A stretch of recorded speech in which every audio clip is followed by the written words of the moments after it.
Había un hombre tan pobre, tan olvidado por el mundo, que lo único que todavía le pertenecía era su propia miseria, hasta la noche en que decidió entregar hasta eso. Lo que pasó después de aquella madrugada de octubre de 1847, en las afueras de Concepción del Oro, en el estado de Zacatecas, jamás se contó completo en ningún libro, en ningún periódico, en ningún púlpito de iglesia. Lo que vas a escuchar ahora viene de la memoria colectiva de ese pueblo, transmitida en voz baja, de generación en generación, siempre después de la medianoche, siempre con las luces encendidas, porque quien cuenta esta historia de día todavía voltea a los lados antes de terminar. Tranquilino Medina tenía 63 años, las manos destruidas por el trabajo ajeno y un hambre tan profunda que ya no sentía el estómago rugir, solo sentía el silencio. El tipo de silencio que avisa que el cuerpo está rindiéndose. Esa noche, en vez de rezar, caminó hasta el cementerio viejo, ese que la iglesia había desaconsagrado décadas atrás, donde las cruces se pudren caídas y las tumbas quedan abiertas como bocas esperando. Y ahí, con un cuchillo en la mano y un círculo dibujado en la tierra, llamó a algo que no debería tener nombre. Ella respondió, y cuando una entidad como esa responde, el pacto no es de palabras, se quema en la carne. Lo que Tranquilino recibió a cambio fue riqueza, más allá de lo que jamás había soñado. Lo que no calculó fue el precio real, porque Lilith no cobra durante la vida, cobra en lo que viene después. Esta es la historia del hombre que se convirtió en el más poderoso de Concepción del Oro en 2 meses, envejeció 40 años en 6 y desapareció de un cementerio sin dejar rastro.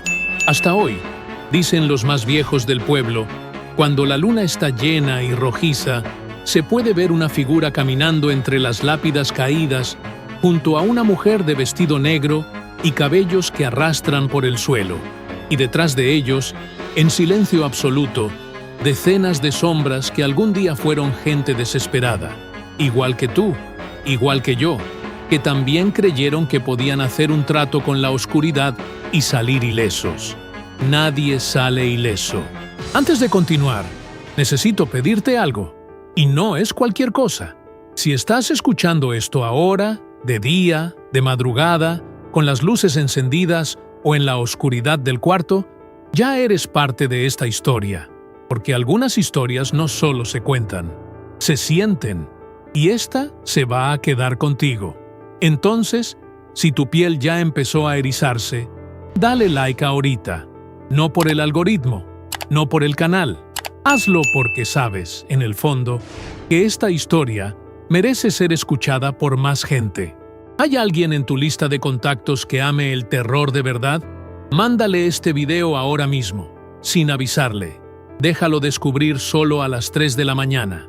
Suscríbete al canal Puerta de las 3 AM para no perderte ningún relato. Aquí cada video es un secreto prohibido que alguien prefería que se quedara enterrado.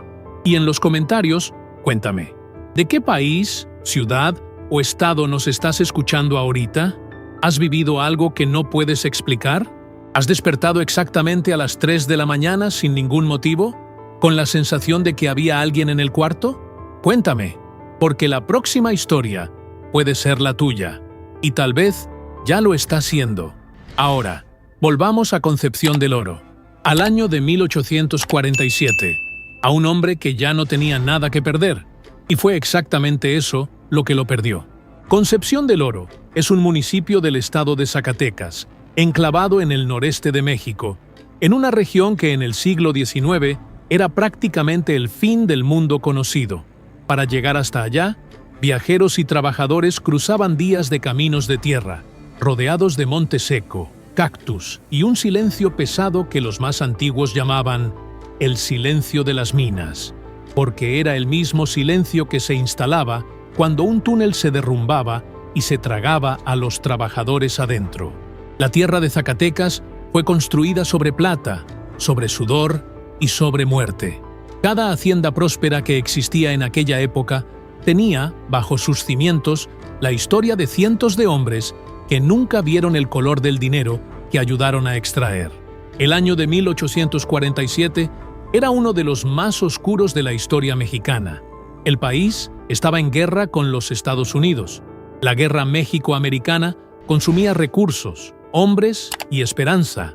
El gobierno central estaba fragmentado. Las autoridades locales operaban casi sin respaldo. Y en las regiones del interior como Zacatecas, la ley era lo que el dueño de la hacienda decidía que era. Para los jornaleros, los trabajadores sin tierra, los viejos sin familia, el Estado simplemente no existía. No había asistencia, no había protección, no había nadie que respondiera si un hombre simplemente desaparecía. Y ese año específico, una sequía severa golpeó la región. Los ríos que abastecían las siembras se secaron. El ganado murió. Las contrataciones cesaron. Y miles de personas como Tranquilino Medina quedaron completamente a su suerte, que en ese contexto significaba casi ninguna suerte.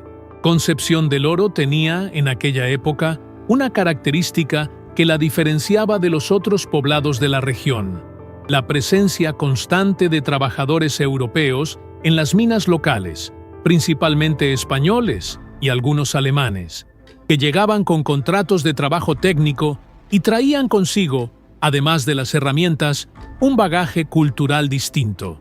Libros que la Inquisición ya había prohibido décadas antes seguían circulando clandestinamente entre esos hombres. Manuales de ocultismo, grimorios, textos sobre entidades que no formaban parte del catecismo oficial, textos que llegaban a manos equivocadas en los momentos más peligrosos, cuando la desesperanza convertía cualquier promesa en posibilidad real.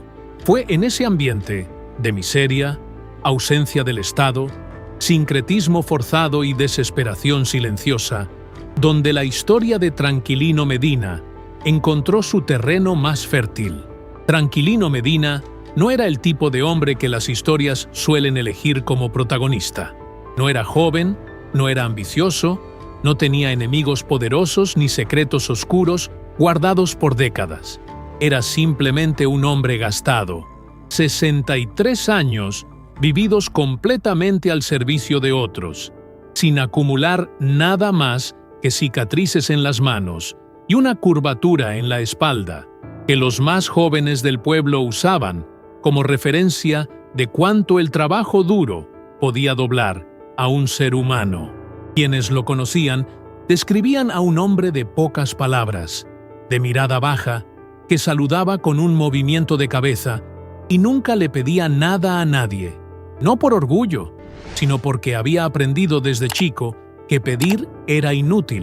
El mundo alrededor de Tranquilino había sido construido exactamente para no escucharlo. Su esposa, Remedios, había muerto 15 años antes de fiebre, en un periodo de 3 días, sin médico, sin remedio, sin nada más que las manos del marido sosteniendo las de ella hasta el final. De los 2 hijos, el más pequeño se lo llevó la viruela siendo apenas un niño. El mayor, cuyo nombre los relatos no preservaron con claridad, algunos dicen Aurelio, otros simplemente el Hijo del Norte, se fue a trabajar a las minas de Sonora o Chihuahua. Las versiones difieren, y nunca mandó noticia. Tranquilino esperó por años. Después dejó de esperar. No había rencor en eso. Había solo el peso acumulado de una vida entera en que las personas que amaba simplemente desaparecían, como si el mundo tuviera prisa por vaciar todo a su alrededor. La otra figura central de esta historia no tiene registro humano. No nació, no envejeció, no tiene acta ni sepultura.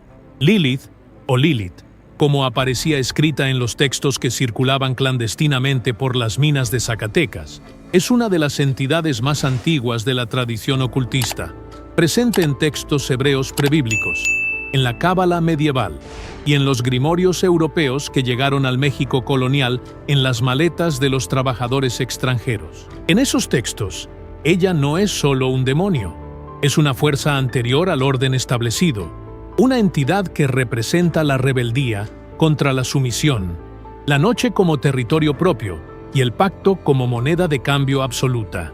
Los que la invocaban, según esos manuales, recibían lo que pedían, sin excepción.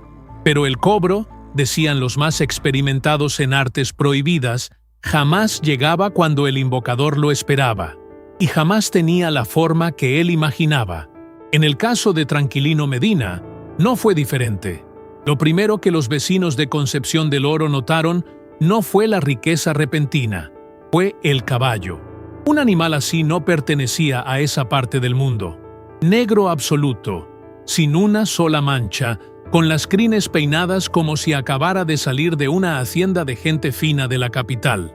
La silla era de cuero trabajado, con hebillas de metal que brillaban bajo el sol de un modo que incomodaba los ojos. Y estaba parado frente al jacal más miserable del pueblo, el de Tranquilino Medina, en una mañana de martes, como si siempre hubiera pertenecido a ese lugar. Nadie lo vio llegar, nadie supo de dónde vino. El herrero del pueblo, un hombre llamado Norberto que vivía 3 casas abajo, juró hasta el final de su vida que había pasado por esa calle la noche anterior y no había nada.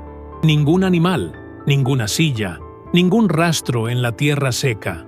El caballo simplemente apareció de una hora a otra, como si la noche lo hubiera depositado ahí. Tranquilino salió del jacal tambaleándose, con los ojos hinchados de una noche que no había sido de sueño. Cuando vio al animal, se detuvo. Se quedó parado por un tiempo, que los que observaban desde lejos no supieron calcular. Tal vez 1 minuto, tal vez 5. Después, se acercó despacio, como quien se acerca a algo que puede desaparecer si se mueve demasiado rápido. Abrió las alforjas con las manos todavía marcadas por el ritual de la noche anterior, esa palma derecha con el símbolo quemado en la carne, y lo que encontró adentro fue suficiente para hacer que un hombre de 63 años cayera de rodillas en el lodo de su propio patio y llorara sin poder parar. Monedas de oro, cientos de ellas, frías, pesadas, reales. En las semanas siguientes, Tranquilino actuó con una urgencia que llamó la atención. No gastó despacio, no escondió nada, no inventó historia elaborada. Compró todo de una vez, como alguien que sabe que el tiempo es corto y necesita usar lo que tiene antes de que se acabe. Primero el terreno en el centro del pueblo, después los materiales de construcción, después los trabajadores. En menos de 2 meses, donde había un jacal de adobe mal repellado, había una casa de 2 pisos con ventanas de vidrio importado y puertas de madera tallada que ningún artesano local sabía decir de dónde habían venido. Los vecinos se dividían entre la admiración y la incomodidad. La explicación oficial que Tranquilino ofrecía cuando le preguntaban era siempre la misma, corta, sin detalles. Había encontrado lo que era suyo. Nadie supo qué significaba eso. Nadie preguntó 2 veces. El padre Eleuterio Salcedo, que servía a la parroquia de Concepción del Oro en ese periodo, registró en su diario particular un cuaderno de pasta negra que décadas después fue encontrado en un archivo eclesiástico de Saltillo, con varias páginas arrancadas. Una entrada fechada en noviembre de 1847 que decía aproximadamente lo siguiente: el viejo jornalero Medina asistió a misa 3 domingos consecutivos tras años de ausencia. El 4º domingo no volvió. Lo busqué en su nueva morada. Me recibió, pero había algo en sus ojos que no puedo describir con precisión teológica. Era como mirar por fuera una ventana iluminada y darse cuenta de que la luz viene de un fuego que no debería estar encendido. La entrada siguiente, que debería corresponder a la semana posterior, estaba entre las páginas arrancadas. Pero lo que nadie sabía, porque Tranquilino jamás se lo contó a nadie, y lo que hoy se conoce viene de fragmentos, de relatos de vecinos que escuchaban a través de las paredes, de una carta nunca enviada encontrada doblada dentro de una grieta en el piso de la casa años después. Era lo que ocurría dentro de esa casa nueva cada noche, sin excepción, desde la primera madrugada en que él durmió en ella. Los pasos comenzaron la segunda noche, suaves, precisos, subiendo la escalera de madera con una cadencia que no era humana, no porque fueran rápidos ni demasiado pesados, sino porque eran perfectos. Cada paso exactamente en el centro del escalón, sin el menor crujido, como si quien caminaba supiera exactamente dónde la madera no hacía ruido. Tranquilino se quedaba acostado con los ojos abiertos en la oscuridad, las manos sobre el pecho, sintiendo el corazón latir a un ritmo acelerado que ya no podía controlar. Los pasos siempre se detenían en el mismo lugar, del lado de afuera de la puerta del cuarto. Se detenían y se quedaban ahí, en silencio, por tiempo suficiente para que cualquier ilusión de que pudiera ser un animal, un ladrón, el viento, se deshiciera por completo. Después comenzó la voz. No era una voz que viniera de afuera. Esa era la parte que más atormentaba a Tranquilino cuando intentaba describir lo que sentía, en los raros momentos en que rozaba el tema.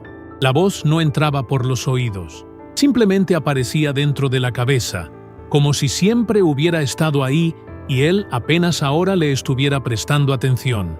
Femenina, suave, con ese eco múltiple que había escuchado en el cementerio, como si 1000 mujeres dijeran lo mismo al mismo tiempo, con un leve retraso entre cada voz, creando una reverberación que no tenía comparación con nada del mundo natural. Lo que decía variaba.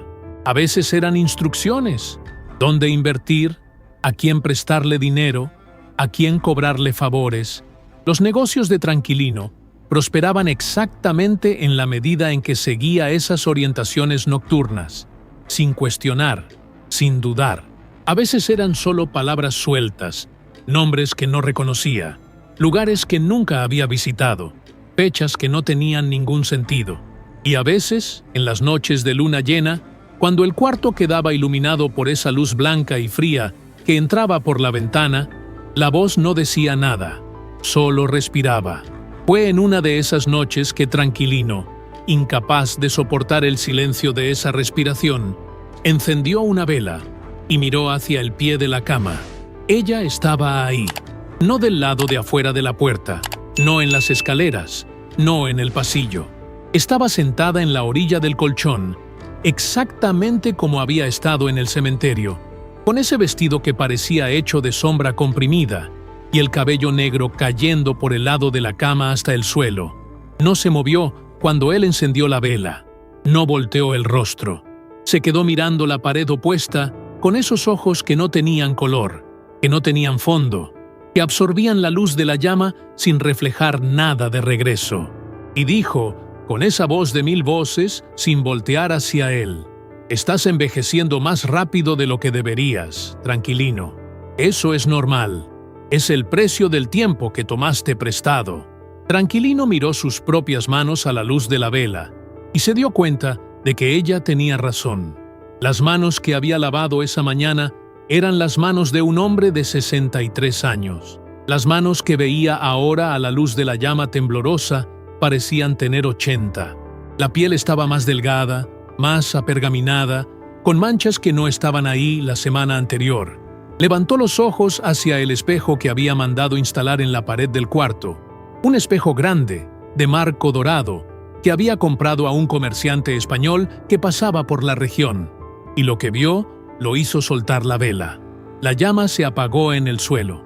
En la oscuridad total, con la respiración de ella llenando el silencio del cuarto, Tranquilino Medina entendió que el trato no era lo que había imaginado. Nunca lo había sido.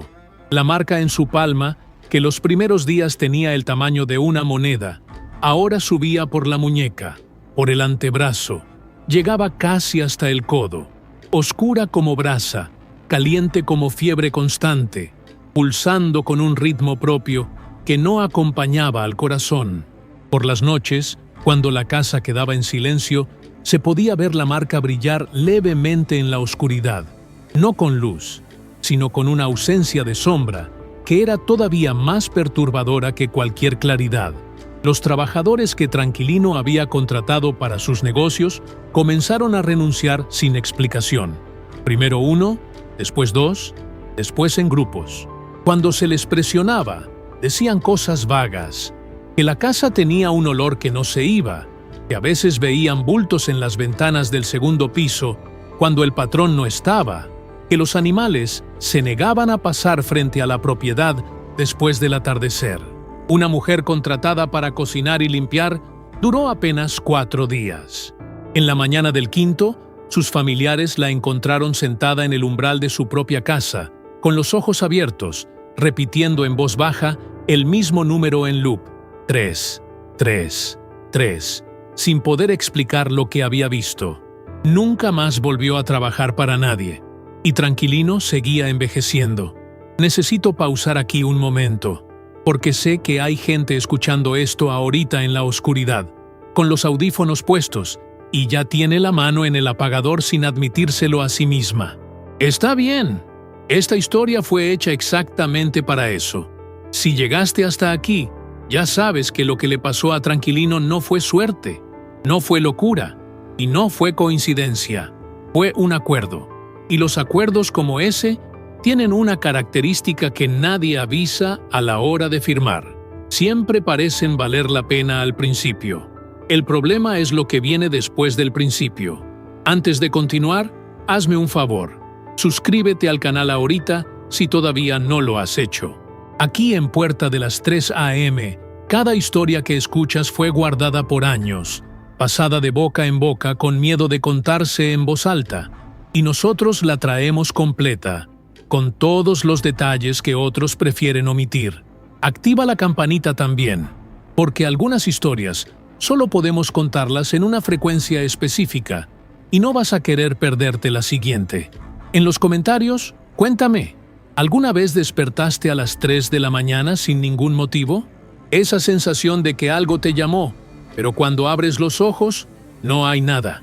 Mucha gente que sigue este canal lo reporta cada semana, y tú y yo sabemos que nada es una respuesta muy conveniente para algo que no queremos nombrar.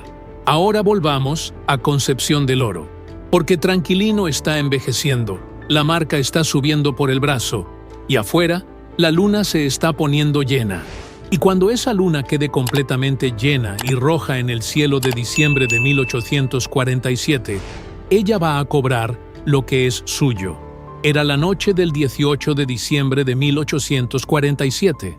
Los vecinos de Concepción del Oro que todavía estaban despiertos a esa hora, el herrero Norberto, que trabajaba hasta tarde, y la partera Dolores Ruiz, que regresaba de un parto difícil en una casa al extremo del pueblo, describieron después, en relatos separados que llegaron al padre Salcedo por vías distintas, lo mismo.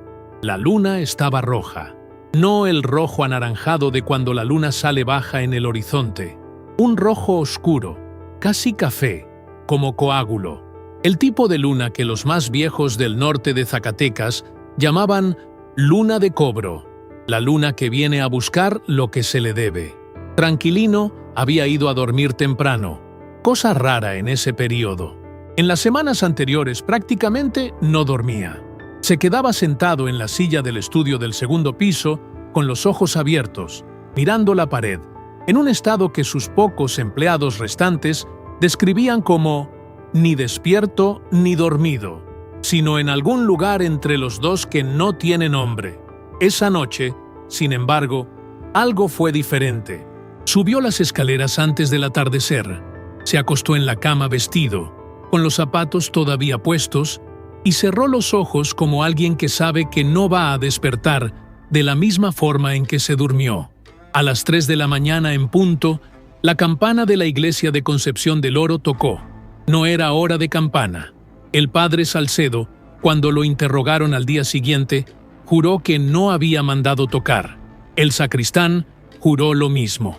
Y aún así, todos los que estaban despiertos en esa madrugada lo escucharon. 3 campanadas largas, espaciadas, que no dejaban de reverberar, aunque la campana ya había enmudecido, como si el sonido siguiera vivo en el aire frío de diciembre, buscando algo o a alguien. Dentro de la casa de 2 pisos en el centro del pueblo, Tranquilino abrió los ojos. No despertó de la forma normal en que un hombre despierta, con el parpadeo lento, la desorientación, el cuerpo resistiéndose. Abrió los ojos de golpe, completamente, como si nunca hubiera estado dormido, como si hubiera estado esperando exactamente ese momento. El cuarto estaba oscuro, pero podía ver con una claridad que no era natural. Los contornos de los muebles, el espejo en la pared, la ventana con la luz roja de la luna entrando en franjas por entre las maderas, y sentía un jalón. No era dolor, era peor que el dolor. Era una atracción profunda, en el centro del pecho, como si un hilo invisible amarrado detrás del esternón estuviera siendo jalado por alguien desde afuera. Tranquilino se levantó sin decidir levantarse. Los pies tocaron el suelo frío. El cuerpo se enderezó. Las piernas comenzaron a caminar y se dio cuenta, con un horror completamente silencioso, de que no tenía el control.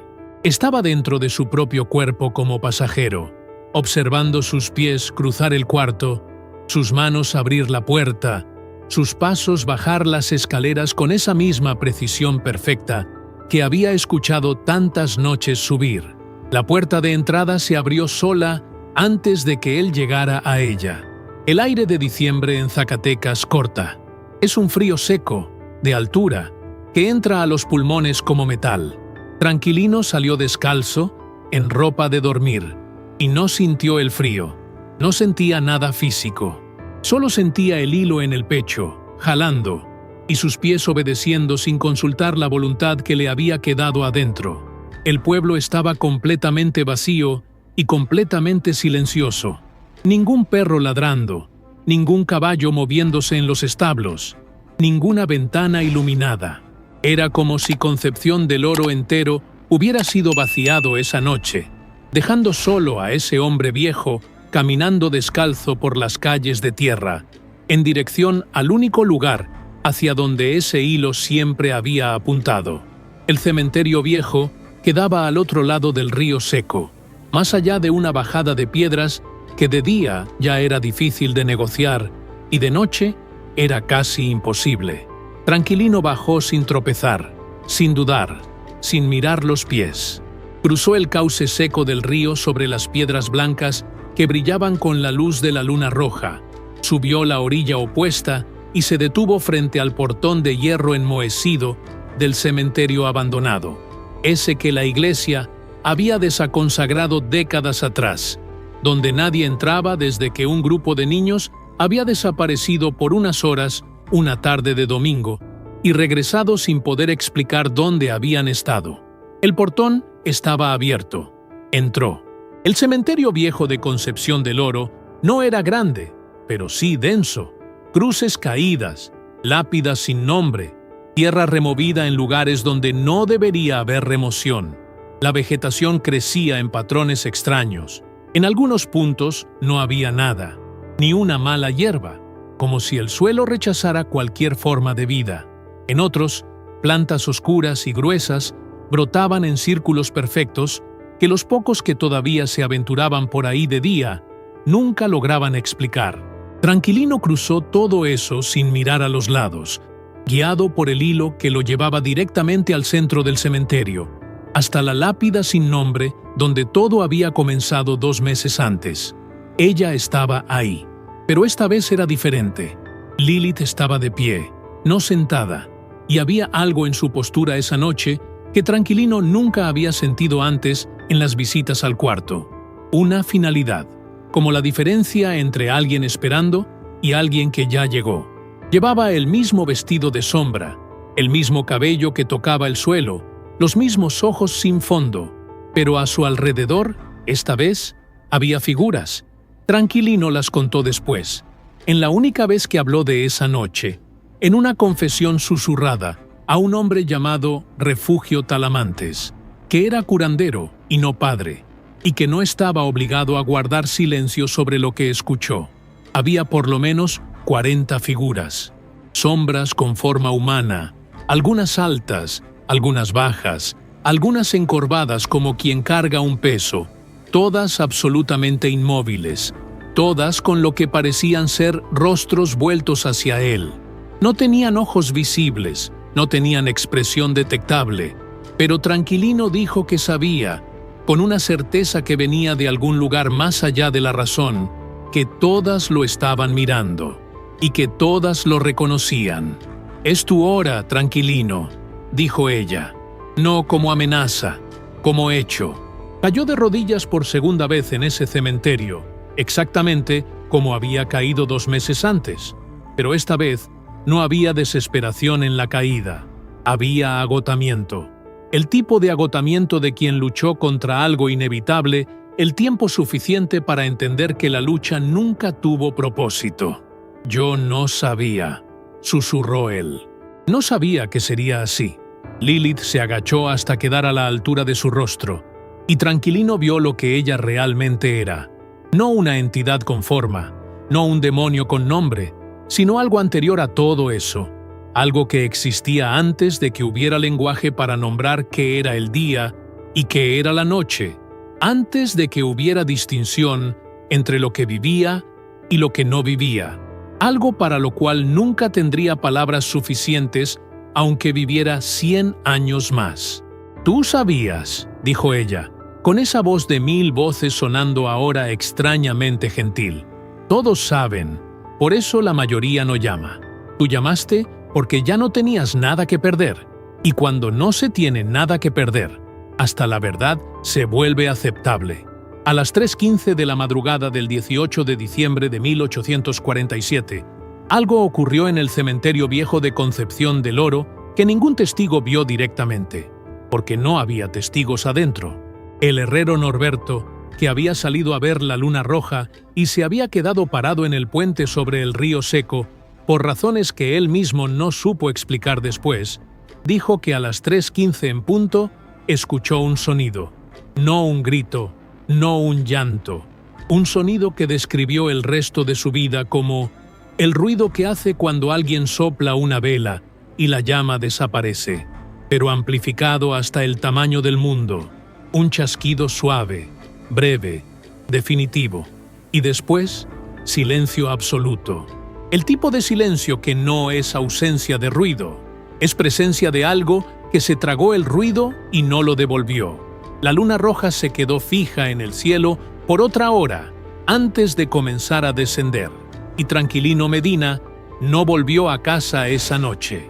El cuerpo fue encontrado a la mañana siguiente por el propio herrero Norberto, que había esperado el amanecer para cruzar el río seco y entrar al cementerio viejo, no por valentía, sino porque algo dentro de él no podía simplemente irse a casa después de lo que había escuchado a las 3:15. Estaba arrodillado frente a la lápida sin nombre en el centro del cementerio, exactamente en la posición en que Norberto imaginaba que un hombre en oración estaría, salvo que Tranquilino Medina no estaba rezando. Sus ojos estaban abiertos, fijos en el cielo blanco de la mañana de diciembre, sin expresión, sin lágrima, sin ninguna señal de sufrimiento físico visible. Pero había algo fundamentalmente mal en ese rostro que Norberto no pudo articular ante el padre Salcedo cuando fue llamado a dar su testimonio, y que el curandero Refugio Talamantes, consultado en paralelo, tradujo en una frase que quedó grabada en la memoria de quien la escuchó. Estaba vacío, no muerto, vacío, como una casa después de que los dueños se van y se llevan hasta las marcas en las paredes.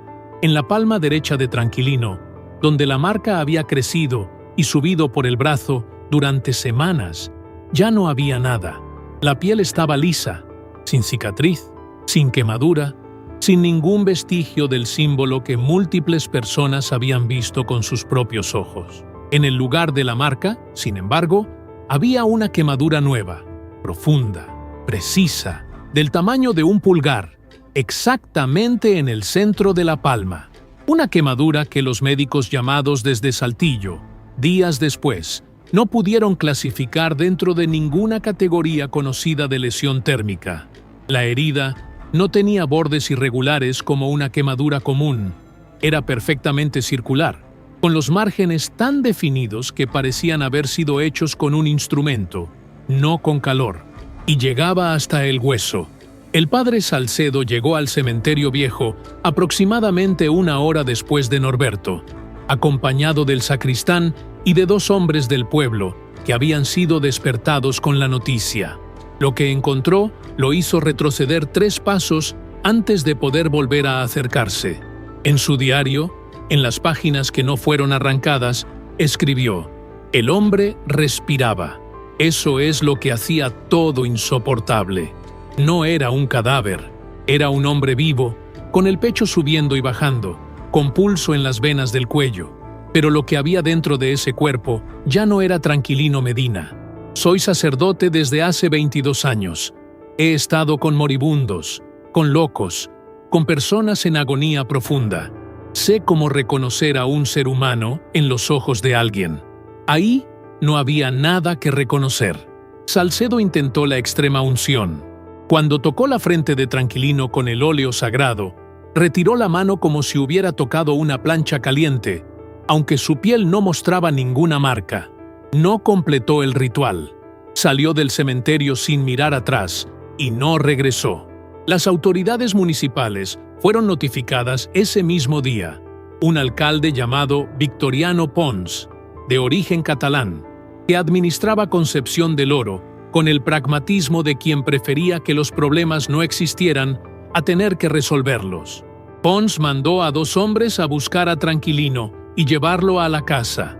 Los hombres regresaron sin él. Dijeron que cuando llegaron al cementerio para cargarlo, el cuerpo ya no estaba ahí. La lápida sin nombre seguía en su lugar.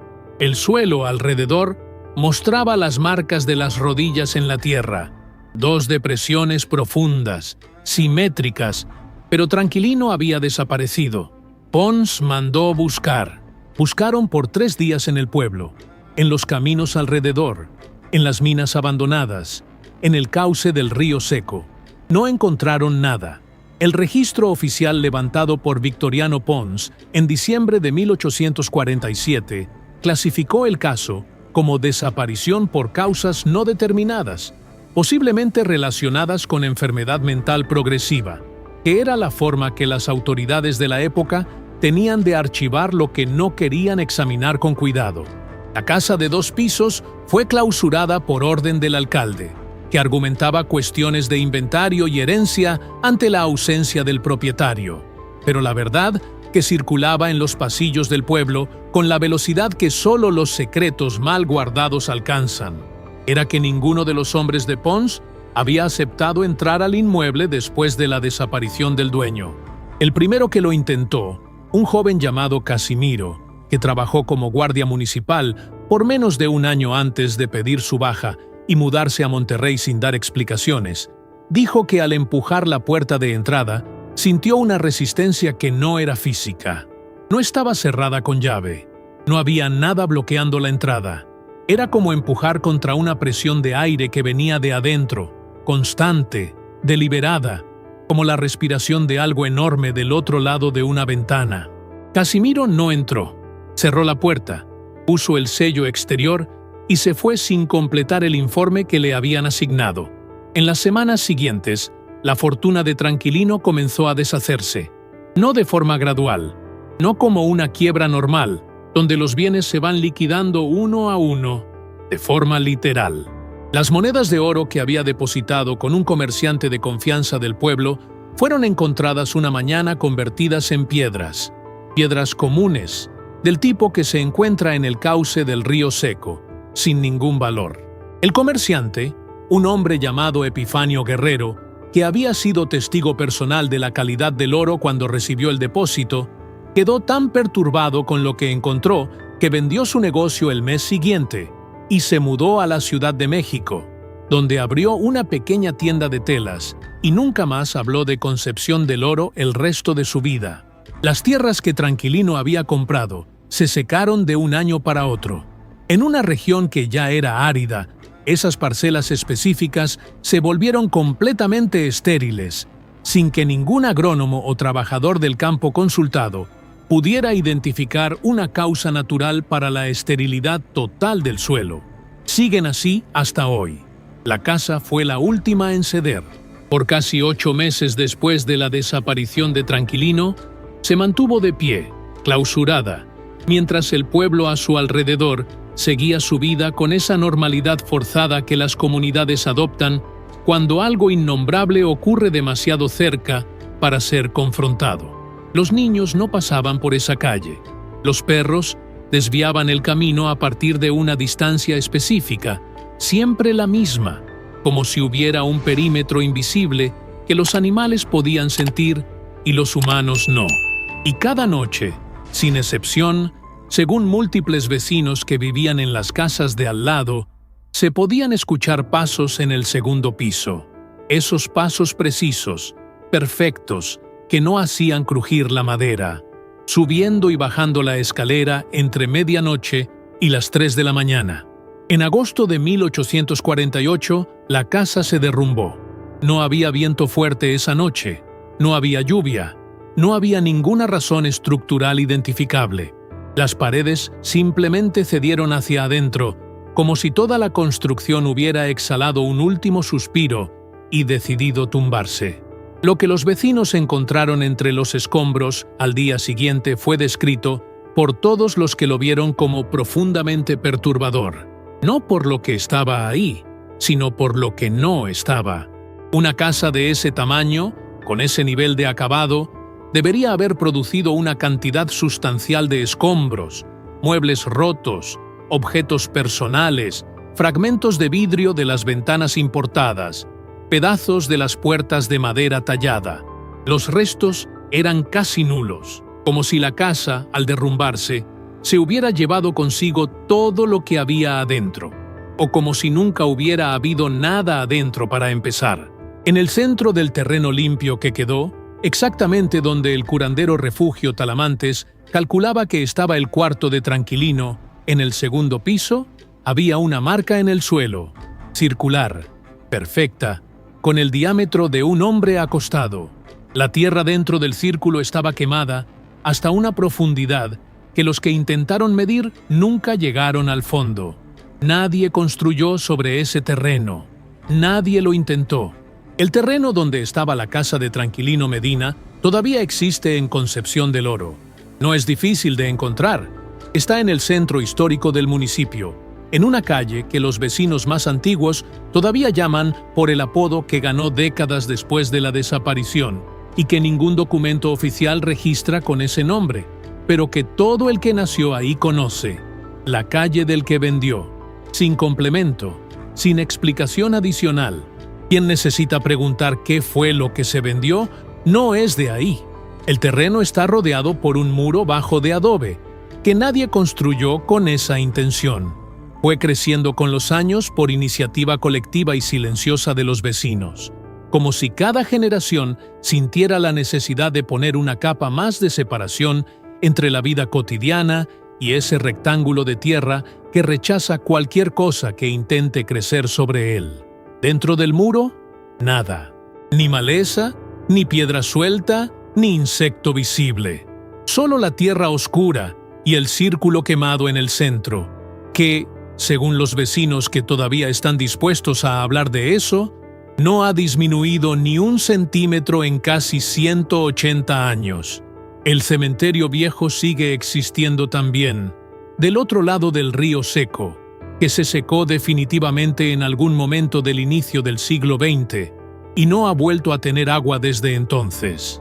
El municipio de Concepción del Oro realizó 3 intentos documentados de regularizar el área del cementerio abandonado a lo largo del siglo XX.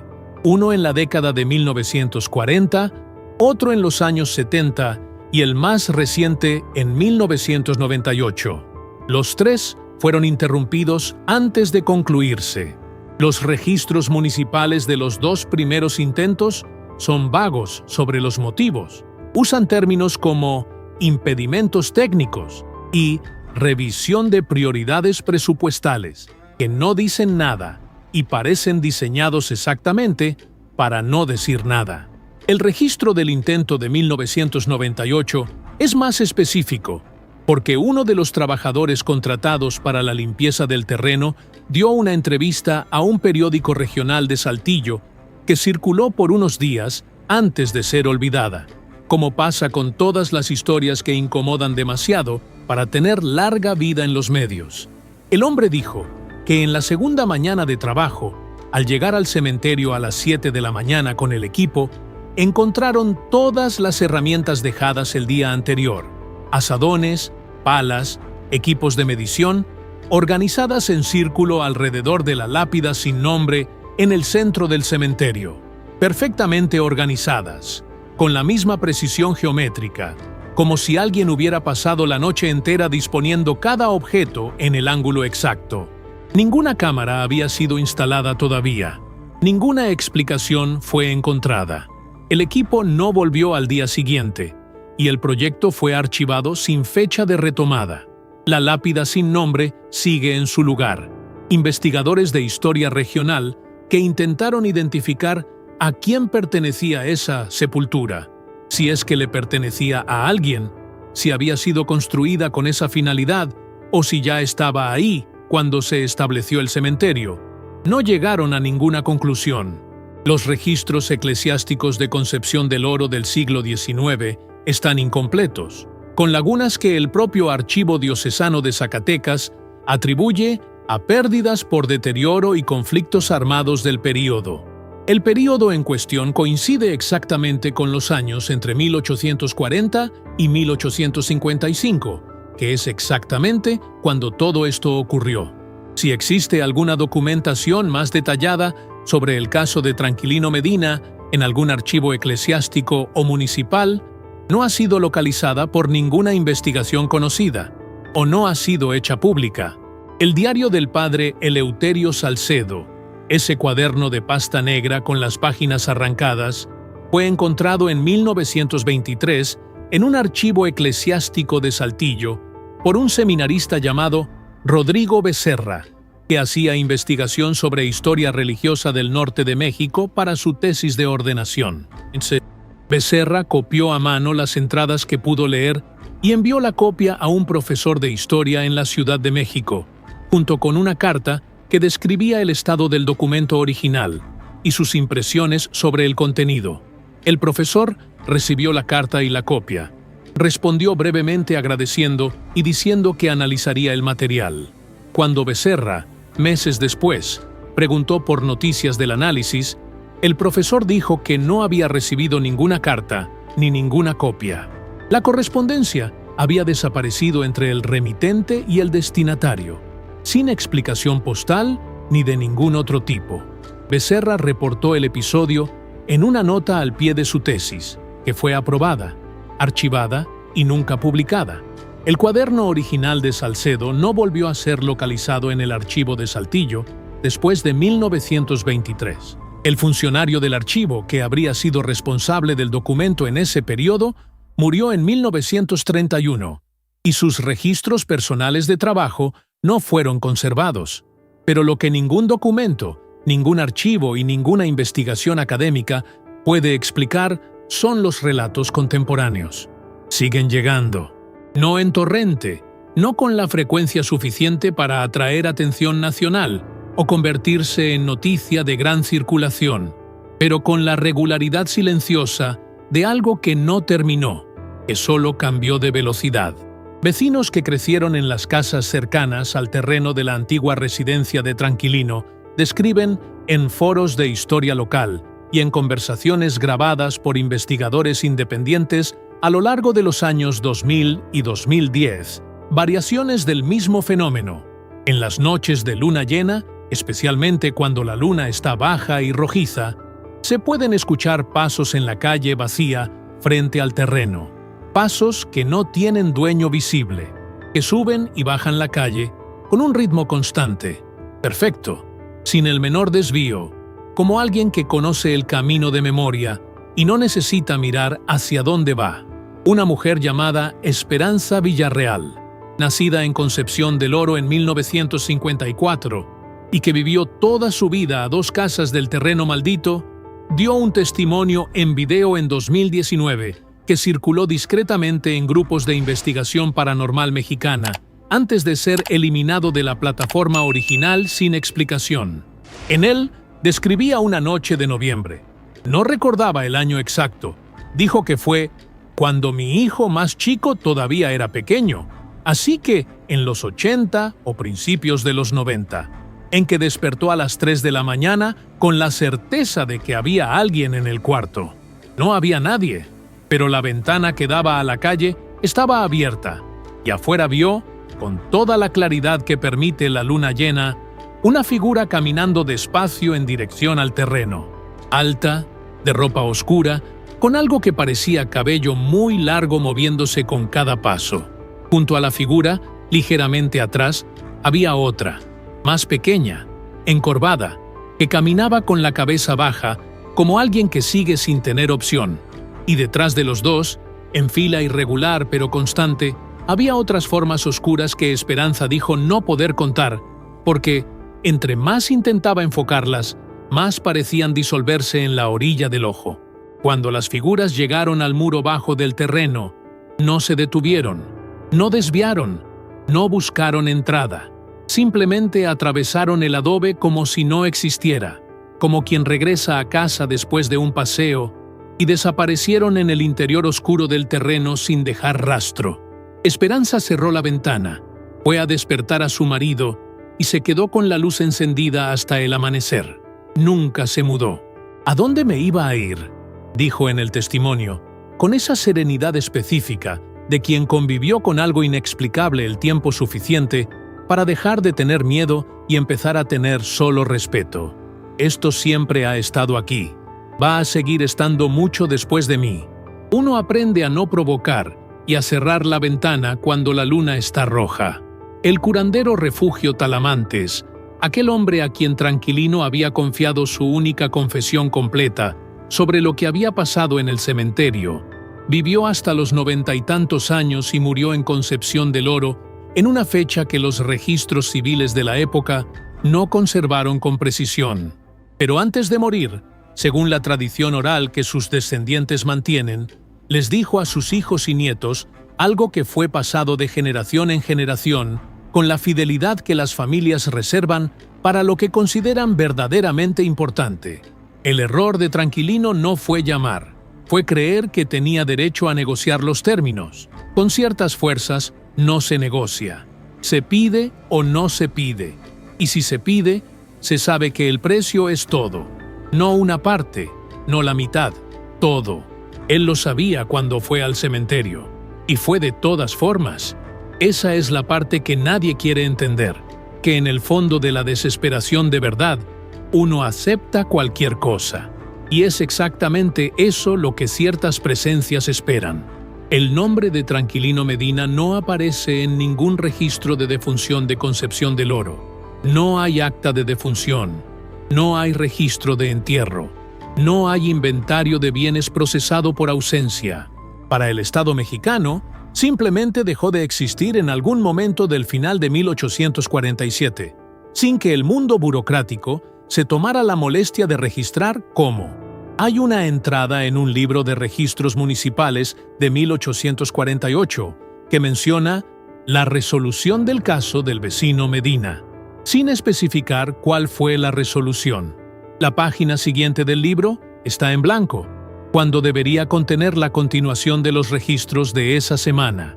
Y en el cementerio viejo, la lápida sin nombre sigue en el centro del terreno abandonado, con la tierra alrededor mostrando, en las mañanas después de luna llena, dos depresiones simétricas en el suelo, la forma exacta de dos rodillas humanas, frescas, como si alguien hubiera pasado la noche entera arrodillado ahí, esperando algo que todavía no ha llegado, o algo que ya llegó y ya no se va a ir. Ahora ya sabes lo que pasó en Concepción del Oro, sabes lo que encontraron en el cementerio esa mañana de diciembre de 1847. Sabes lo que el padre vio en los ojos de Tranquilino y no pudo nombrar. Sabes por qué el terreno en el centro del pueblo sigue vacío después de casi 180 años.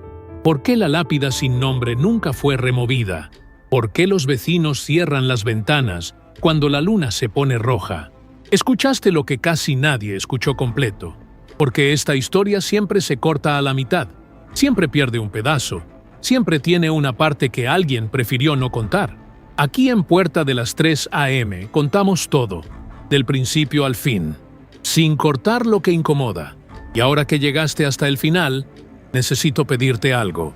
Si esta historia se quedó contigo, Si en algún momento bajaste el volumen sin darte cuenta, si volteaste a los lados en medio de la narración, si esta noche vas a dormir pensando en esos pasos perfectos, subiendo una escalera de una casa que ya no existe, comparte este video con alguien. No con cualquiera, con esa persona específica que sabes que lo va a escuchar a las 3 de la mañana, sola, con los audífonos puestos, y que no va a poder parar a la mitad. Mándaselo sin avisar. Deja que la historia haga el trabajo. Suscríbete al canal y activa la campanita, porque la siguiente historia ya está siendo preparada y tiene que ver con un lugar que todavía existe, una puerta que todavía abre y testimonios de personas que siguen vivas y siguen negándose a volver ahí. El tipo de historia que solo contamos aquí, en esta frecuencia, en este horario, para quien tiene el valor de escuchar hasta el final. En los comentarios, dime una cosa, y piénsalo bien antes de responder. Si estuvieras en el lugar de Tranquilino, con 63 años, sin familia, sin dinero, sin comida, con la certeza de que ibas a morir en semanas de hambre y abandono, ¿hubieras ido al cementerio esa noche? ¿Hubieras dibujado el círculo, cortado la palma de la mano, llamado por su nombre? Piénsalo de verdad, porque la respuesta honesta dice mucho sobre lo que uno hace cuando ya no tiene nada que perder. Y tal vez, solo tal vez, alguien está leyendo esos comentarios ahorita mismo, en esta madrugada, esperando ver quién responde que sí. Bienvenidos al Puerta de las 3 a.m., donde cada historia es un secreto que alguien prefería que se quedara enterrado. Hasta la próxima madrugada.